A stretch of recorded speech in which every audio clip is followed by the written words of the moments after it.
que é médico, oncologista, especialista no tratamento contra o câncer, que vai conversar conosco a respeito desse avanço. Bom dia, doutor Rodrigo. Bom dia. As pessoas cada vez mais têm guardado a esperança da cura contra o câncer nesse processo de tratamento. Essa esperança, ela deve ser mantida, doutor? O resultado dos novos tratamentos tem sido satisfatórios? Com certeza. Existe sim uma esperança maior no tratamento e na cura do câncer.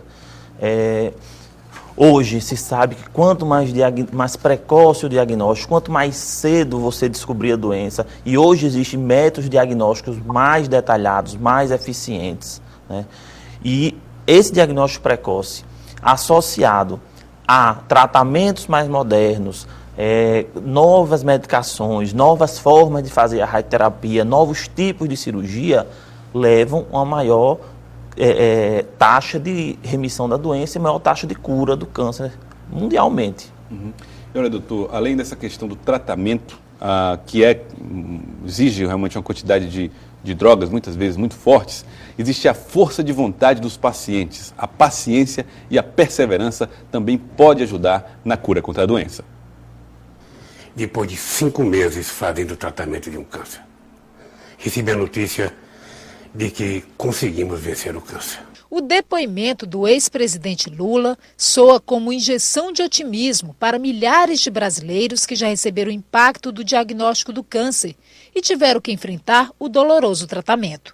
Lula retoma a rotina depois de 5 meses de tratamento contra o câncer de laringe. O largo sorriso de Creuza também é uma prova de superação da doença. Durante mais de 1 ano, Creuza foi submetida a quimioterapia e radioterapia. E desde maio do ano passado, os exames periódicos revelam a cura do câncer de mama. O sucesso do tratamento ela atribui aos médicos, ao amor da família e dos amigos e faz questão de dizer que dos 4 cachorrinhos também. Mas nada disso teria o mesmo efeito sem a própria determinação em lutar pela vida. Tanta que a doença não a limitou, e sim transformou a forma dela encarar a vida. Viver cada minuto e cada segundo sem estresse, sem estresse nenhum. Não fazer uma tempestade num simples copo d'água, isso é fichinha. Isso é bobagem. Eu vivo intensamente a cada minuto e a cada segundo e adoro uma balada.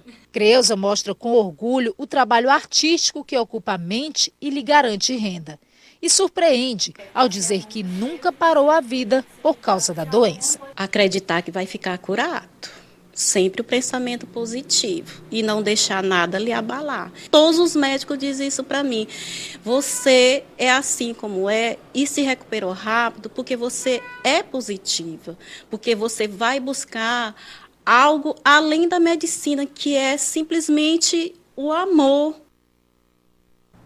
Doutor, esse algo além da medicina ajuda até que ponto no tratamento, no sucesso do tratamento contra o câncer? Olha, esse pensamento positivo, a fé, ajuda em tudo na vida do ser humano. Você encarar uma dificuldade na sua vida, acreditando que vai vencer, tendo fé em Deus, que vai ter a vitória, que vai ter a cura, isso influencia demais o tratamento. Você vê que o semblante da pessoa é diferente, você vê que as coisas dão mais certo, porque ela está com aquele sentimento de esperança, aquele sentimento de fé. E a gente viu o vídeo do presidente Lula. O presidente Lula passou por um tratamento pesado, mas sempre com a postura de confiança, de fé, que ia dar certo, que ia ficar curado. Isso influencia demais o tratamento. Dá resultados, além de, claro, observar direito o tratamento que precisa ser feito com medicamentos, não é isso? Doutor? Dá resultado. Foi feita até uma pesquisa mesmo médica clínica, e foi visto que pacientes que têm fé em Deus, eles se curam mais e ele evolui melhor nas doenças do que as pessoas que não têm. Doutor, agora no dia a dia, no cotidiano, como é que as pessoas podem fazer para evitar a doença? Que hábitos podem ser mudados? Existem muitas informações e mitos também. Mas, por exemplo, os plásticos, o uso de plásticos e a relação do plástico com o alimento. Até que ponto é verdade que isso pode provocar câncer? Existem algumas coisas que não são totalmente comprovadas, né, cientificamente, mas se sabe sim que quando você expõe o plástico ao calor, ele, na grande maioria das vezes, dependendo do plástico, ele libera substâncias, né? Você coloca no micro-ondas. Então, existem alguns recipientes que liberam algumas substâncias quando eles são aquecidos. Isso não faz bem à saúde. O ideal é não usar o plástico, por via das dúvidas. Evitar quando você for aquecer, quando você for colocar no micro-ondas, certo? Usar só plásticos que sejam adequados para aquele uso, né? Não ficar usando aqueles plásticos que a gente recicla dentro de casa, né? Que vem uma comida, a gente pega, guarda na geladeira, depois coloca no micro-ondas. Aquele plástico não é adequado, nem para aquecer o fogo. Então tem que evitar essas coisas porque ele libera substâncias. E aquele copinho descartável que se costuma tomar café nele, que o café quente em contato com o plástico também pode provocar algum tipo de problema, né? Bem, assim, não tem nada comprovado em relação a isso. O que acontece é que aquele, pelo menos, é um plástico mais preparado. E o tempo que o café fica é pouco. Eu acredito que o maior problema é quando você leva a altas temperaturas um plástico que não é adequado. Doutor, o uso de cimento amianto, por exemplo, em caixas d'água ou tubulações, pode provocar câncer? Existem algumas substâncias, certo, que são associadas ao câncer ocupacional, ao câncer desencadeado por uma causa específica. Tem que ter cuidado com todos e usar o material dentro da especificação adequada. Às vezes a gente tem o costume de adaptar, de dar aquele jeitinho brasileiro, de um material que não é adequado para aquela construção, não é adequado para aquele ambiente, a gente quer dar um jeitinho e coloca. Isso aí deve ser inibido. Cada material ele tem especificação e tem a comprovação da sua segurança para aquela situação. Quando a gente começa a mudar isso aí, a gente perde o controle. E aí, claro, vai desencadear não só o câncer, mas pode desencadear várias doenças. Consumo excessivo de bebida alcoólica, tem alguma pesquisa nesse sentido? Tem sim. Consumo excessivo de bebida alcoólica comprovadamente aumenta vários tipos de câncer. Tanto como a bebida quanto o tabagismo, o cigarro. Cigarro e bebida em excesso, portanto, um alerta importante, podem causar câncer e trazer doenças graves. Com certeza. O cigarro é associado a 7 tipos de câncer e quando é associado ao álcool, potencializa o risco do paciente, da pessoa desenvolver um câncer.